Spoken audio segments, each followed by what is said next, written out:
This man I'd barely seen on TV was my last hope. I didn't know what connection there could be between the Mayans and what had happened to me, but at that point, I was ready to accept any explanation that could make sense out of the nightmare that my life had become. Hello, I'm a journalist, and I have an appointment with Professor KURIAKIN. The professor's waiting for you.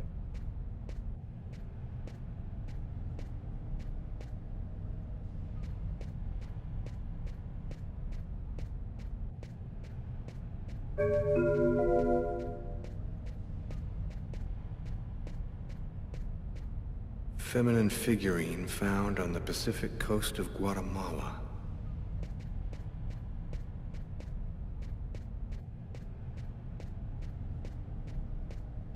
Polychrome tripod seat. Origin, Mexico.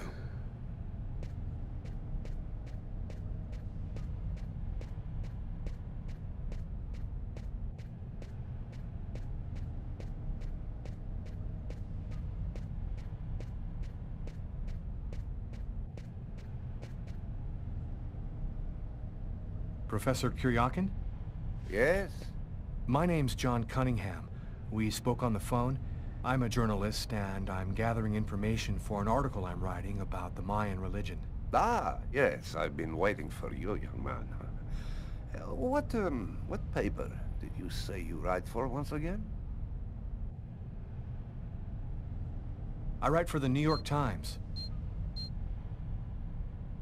The New York Times is interested in my work. Oh, won't that make some of my esteemed colleagues grin with envy? It's curious, but your face seems familiar to me. Have we met somewhere before? Yeah, I get that a lot. I guess I must have one of those boring faces everybody sees everywhere.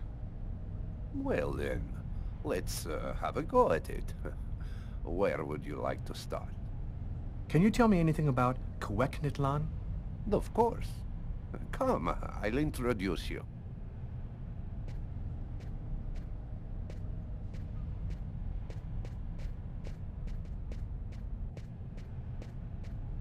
You see before you the ancient Mayan god KURIAKIN, the serpent with the two heads. One head sees in this reality, the second in the other world. By opening both mouths, the Mayan oracles could see through the serpent into the other world. What would you need to do to get the serpent to open its two mouths? A human sacrifice, of course. The liberated soul then opens the passage, and thus the Oracle can use this serpent channel to see into the other world. What exactly do we know about these oracles? Oh, not very much.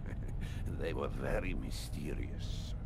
They served as mystic liaisons, allowing man to connect with supernatural forces.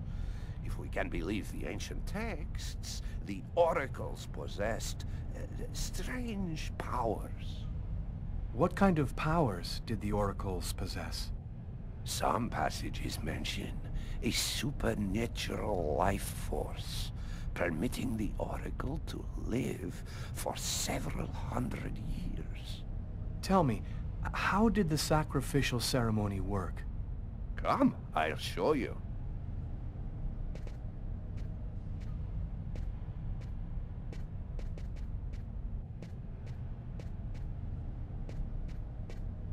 This painting, dating from the 1st century BC, shows a sacrificial ceremony. The victim's agony must have lasted quite some time.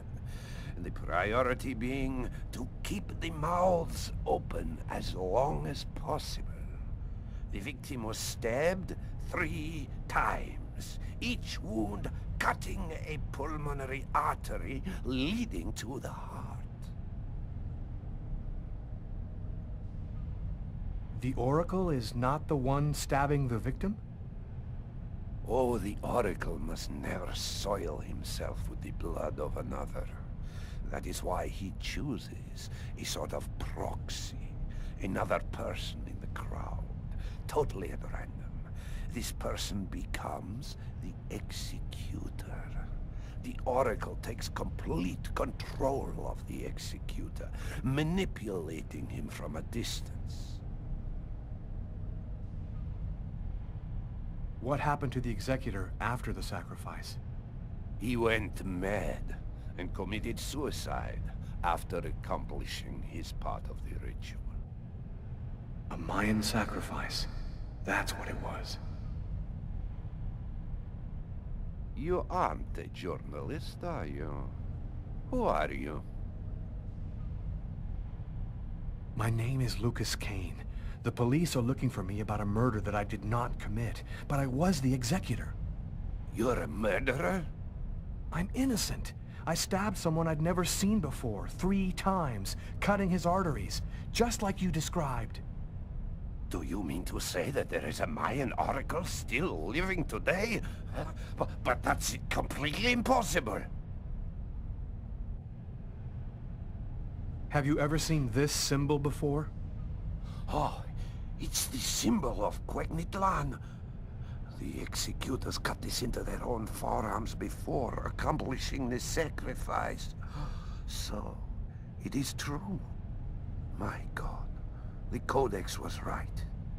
The Codex? What are you talking about, Professor? You can't stay here. Your picture is in the paper that the security guard is reading. He's sure to recognize you. Come, let's leave here, and I'll tell you all about it.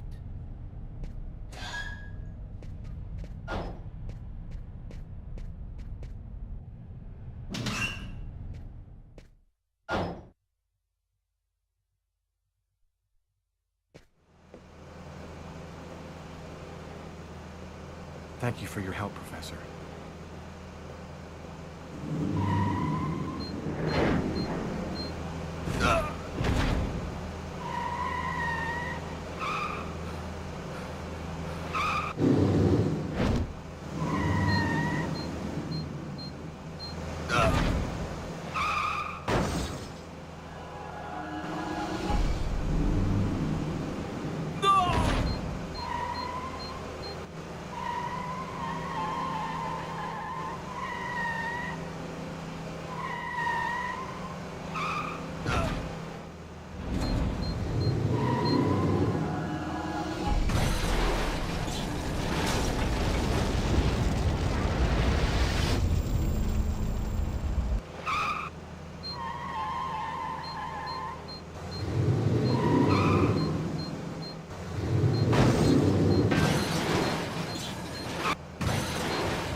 Professor!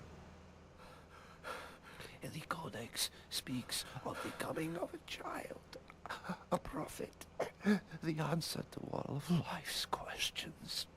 The Oracle kills to find the child.